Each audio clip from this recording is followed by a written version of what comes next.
Hello students, welcome back to T Point Tech. Student C language की series में आज हम दो स्ट्रिंग को आपस में कॉन्केटिनेट करेंगे विदाउट यूजिंग लाइब्रेरी फंक्शन। हम खुद का अपना फंक्शन लिखेंगे। चलिए लॉजिक चेक करते हैं और प्रोग्राम को फिर डेवलप करेंगे। प्रोग्राम है स्टूडेंट, हमने यूजर से एक स्ट्रिंग इनपुट ली है S1 में, हाउ आर यू, और एक स्ट्रिंग 2 ली है, आई एम फाइन। अब मैं चाहता हूँ ये दोनों स्ट्रिंग आपस में कॉन्केटिनेट यानी मर्ज हो जाएं और एक नई स्ट्रिंग क्रिएट हो जाए। तो स्टूडेंट जब हम इस स्ट्रिंग को कॉन्केटिनेट करेंगे हाउ आर यू को आई एम फाइन के साथ, तो स्टूडेंट स्ट्रिंग का जो एंड होता है वो नल कैरेक्टर से होता है, ये आपको पता ही है। यहाँ भी नल है और यहाँ भी नल है। ओके, चलिए अब अगर हम इसकी इंडेक्सिंग करें तो 0 1 2 3 4 5 6 7 8 9 10 11 12 12 पे आपका नल है। इसी तरह से 0 1 2 3 4 5 6 7 8 9 10 10 पे नल। ओके, अब एक थर्ड स्ट्रिंग में इसको जब हम मर्ज करेंगे स्टूडेंट S3 में, तो आप लिखेंगे हाउ आर यू और आपको यहाँ क्वेश्चन मार्क और इस नल कैरेक्टर को हटाना है, इस नल कैरेक्टर को यहाँ से हटाना है।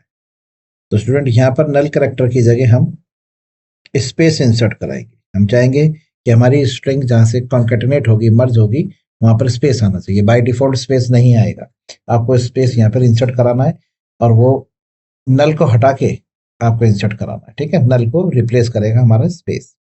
तो उसके लिए आप यहाँ पे कोड लिखेंगे स्टूडेंट। मान के चलिए पॉइंटर एरे चल रही है, तो ये पॉइंटर जो है हमारा जेड है, तो यहाँ पर आप लिखेंगे pointer Z equal to space का इसका कोड होता है 32 और इसको करेक्टर में आप टाइप कास्ट करा लेंगे। तो आप लिखेंगे pointer Z equal to character, ठीक है, टाइप कास्टिंग 32 जो है हमारा स्पेस का इसका कोड होता है। दीजिए, तो हमारा पॉइंटर जेड इस टाइम जब हम इसको इस वाली एरे को पॉइंटर जेड को होल्ड कराएंगे और यहाँ पे जेड इंक्रीमेंट होगा जेड प्लस प्लस, तो इंक्रीमेंट होते होते जब वो नल पर आएगा तो हम नल को रिप्लेस कर देंगे स्पेस से, तो यहाँ पर स्पेस इंसर्ट हो जाएगा।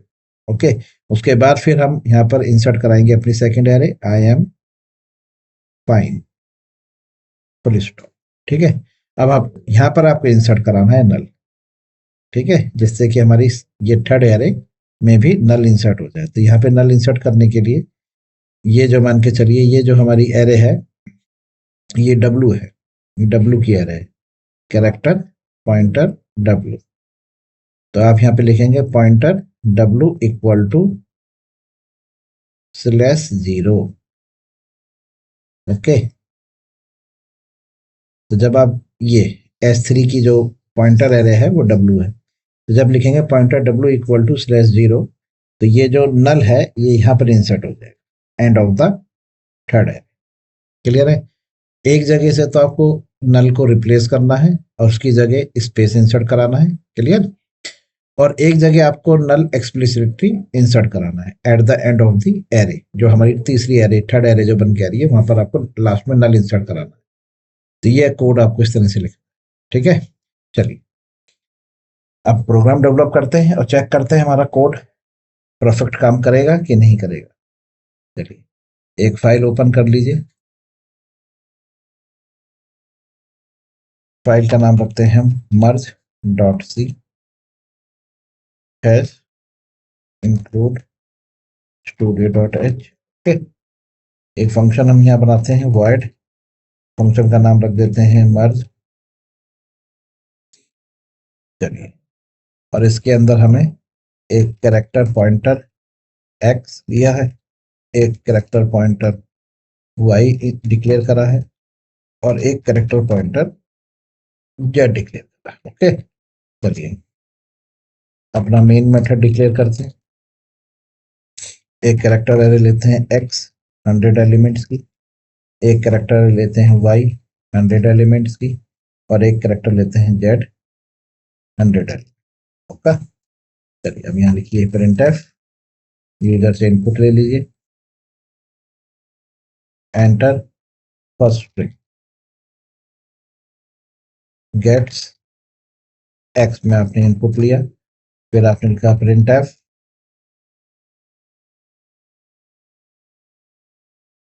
Enter second string. चलिए ये अभी आपने इनपुट लिया है गेट्स y, लीजिए। तो आपने एक इनपुट लिया है x में स्ट्रिंग और एक इनपुट लिया है आपने y में स्ट्रिंग। अब इन दोनों को मर्ज करके हमें z की एरे में इंसर्ट कराना है, ठीक है। तो इसके लिए हमने फंक्शन कॉल करा मर्ज, और यहाँ से हम पास कर रहे हैं x की एरे, y की एरे और z की एरे। क्लियर? x यहाँ पे रिसीव हो गया पॉइंटर x में, y रिसीव हुआ है पॉइंटर y में और z पॉइंटर z में। तो पॉइंटर x के पास बेस एड्रेस आ गया है x की एरे का, पॉइंटर y के पास बेस एड्रेस आ गया y की एरे का, पॉइंटर z के पास बेस एड्रेस आ गया है। ठीक, उसके बाद हम यहाँ पे printf कराएंगे percentile s comma z। Clear है? ये हमारी न्यू एरे है जो बनके तैयार हो। चलिए इसमें लॉजिक लगाते हैं, while pointer x is not equal to null, null को रिप्रेजेंट करते हैं सिर्फ 0 से। जब तक पॉइंटर x की वैल्यू नल नहीं हो जाती, pointer z equal to pointer x, और दोनों में इंक्रीमेंट करा देते हैं z प्लस प्लस और x प्लस। ओके, चलिए क्लियर? तो स्टूडेंट ये जब तक नल नहीं आएगा ये इंक्रीमेंट होता रहेगा। स्टूडेंट जब नल आएगा, ठीक है, जब x की एरे जो है वो हमारी फर्स्ट एरे है, जैसे फर्स्ट एरे का एनकाउंटर होगा नल का, ये टर्मिनेट हो जाएगा और हम लूप से बाहर आ जाएंगे। ठीक, अब वो जो नल है उसकी जगह हमें क्या है, इंसर्ट कराना है स्पेस। तो आप यहाँ लिखेंगे pointer z equal to, type cast करेंगे 32। तो पॉइंटर z में यानी कि end of the third array हमने स्पेस इंसर्ट करा दिया है। क्लियर? नल की जगह स्पेस, और फिर लिखा है z प्लस प्लस। इससे क्या होगा कि जैसे आपने लिखा हाउ आर यू, तो हाउ आर यू, यू के बाद स्पेस आ गया और एक पॉइंटर लोकेशन हमने आगे शिफ्ट कर दी। ठीक है, जहां से हम दूसरी, अगर हम z प्लस प्लस नहीं करेंगे तो स्पेस, जहां पे स्पेस आया उसके बाद आपको एक कैरेक्टर छोड़कर लिखना है। मान के लिए हाउ, इस तरह से समझिए इसे, हाउ आर यू, यहाँ पर स्पेस है। तो अब जो second array I am fine है वो यहाँ से आनी चाहिए स्पेस छोड़कर। तो यानी कि जेड अब इस टाइम यहाँ पर है, अगर हम जेड प्लस प्लस करेंगे तभी तो, अगर यहाँ पर जेड है और जेड प्लस प्लस करेंगे तभी तो जेड यहाँ पर आएगा, और अगर आपने जेड प्लस प्लस नहीं करा तो जेड की लोकेशन भी यहीं पर है और ये आई स्पेस की जगह जगह ले लेगा। कहाँ आ जाएगा? स्पेस की जगह, यानी कि जो आपने स्पेस डाला है वो आपको नजर नहीं आएगा और उसकी जगह आई आ जाएगा, क्योंकि आपने जेड की लोकेशन को शिफ्ट नहीं करा। क्लियर है? चलिए, तो जेड प्लस प्लस किया मैंने। अब दूसरा लूप स्टार्ट करते हैं, वाइल लूप।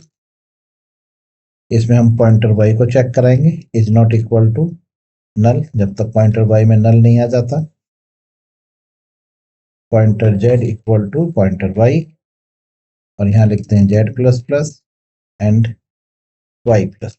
लीजिए, अभी सेकेंड एरे आपकी इंसर्ट हो गई है z में, और जैसे ही आप लूप से बाहर आएंगे तो यहाँ पर आप पॉइंटर z में नल इंसर्ट करा लीजिए, एंड ऑफ द स्ट्रिंग। लीजिए, हो गया। तो यहाँ पर आपने and of the first string Z में इंसर्ट कराया था स्पेस, फिर एक काउंटर आपने लगाया जिससे कि स्पेस से आगे लोकेशन पर शिफ्ट हो जाए, फिर आगे वाली लोकेशन से आपने वाई को इंसर्ट कराना शुरू करना है। अगर आप ये वाली लाइन नहीं लिखेंगे तो जहां आपने स्पेस इंसर्ट कराया है वहीं पर वाई की एरे का पहला एलिमेंट आ जाएगा। चलिए पहले इस प्रोग्राम को एक बार रन करके देखते हैं। फिर आपको ये जेड एक बार हटा के दिखाते हैं। चलिए प्रोग्राम बन के तैयार है, सेव कर लीजिए। प्रोग्राम सेव हो गया। टर्मिनल ओपन करिए। आपकी डायरेक्टरी स्ट्रिंग डायरेक्टरी है तो स्ट्रिंग डायरेक्टरी को चेंज कर लीजिए। प्रोग्राम को कंपाइल करने के लिए कंपाइलर को इन्वोक करिए। प्रोग्राम का नाम है मर्ज डॉट सी। कंपाइल हो गया है। चलिए प्रोग्राम को रन करिए। a.exe आपने इसमें लिखा हाउ आर यू, फिर आपने लिखा आई एम फाइन। देखिए हाउ आर यू, बीच में स्पेस आया है यहाँ पर। ये स्पेस स्टूडेंट इस वाले कोड की वजह से आया, ये जो कोड आपने लिखा है यहाँ पर स्पेस इसकी वजह से आया। ठीक है, अगर आप यहाँ पर जेड को इंक्रीमेंट नहीं करते, यानी कि जेड वाली लोकेशन को आगे शिफ्ट नहीं करते, तो जहां आपने स्पेस इंसर्ट कराया है ये वहां पर वाई वाली एरे का पहले एलिमेंट जो होगा उसे इंसर्ट करा दे। लीजिए देखिए, how are you, I am fine. तो स्टूडेंट जहां भी स्पेस आपने लास्ट में आपने यहाँ पे स्पेस रखा है ना, अब ये आई इस स्पेस से ही इंसर्ट हो जाएगा। लीजिए देखिए, बीच में स्पेस जहां था वहां पर आई आ गया, क्योंकि हमने यहाँ पर उसको शिफ्ट नहीं किया। इस ये वजह है शिफ्ट करने की। लीजिए ओके, तो यही आपका फंक्शन था, मर्ज फंक्शन जो आपने यूज करते हैं। ये वही कोड है जो आपको रेडीमेड लाइब्रेरी फंक्शन से मिल रहा है। वही कोड मैंने आपको यहाँ पे लिख के दिखाया है, यूजर डिफाइंड फंक्शन। आप यहाँ पे कुछ भी लिख सकते हैं। आपने लिखा my name is Kamal, I am living in India. देखिए यहाँ पे स्पेस के साथ आपकी स्ट्रिंग मर्ज हो गई है और ये हमारी स्ट्रिंग जेड स्ट्रिंग है। ओके, तो स्टूडेंट ये था प्रोग्राम, दो स्ट्रिंग को आपस में कॉन्केटिनेट करने का विदाउट यूजिंग लाइब्रेरी फंक्शन। बहुत ही इंपॉर्टेंट प्रोग्राम है। प्रोग्राम को एक बार रिवर्स करके दोबारा से वीडियो को चेक करिए, समझिए और खुद से इस प्रोग्राम को डेवलप करिए। इस वीडियो में इतना ही। अगली वीडियो में हम आपको बताएंगे कि दो स्ट्रिंग को आपस में कैसे कंपेयर किया जाता है। जैसे कि एक पैलिंड्रोम नेम है, हमें वो सर्च करना है विदाउट यूजिंग लाइब्रेरी फंक्शन। हम खुद का फंक्शन लिखेंगे कंपैरिजन करने के लिए। ओके, तब तक के लिए good bye, have a nice day.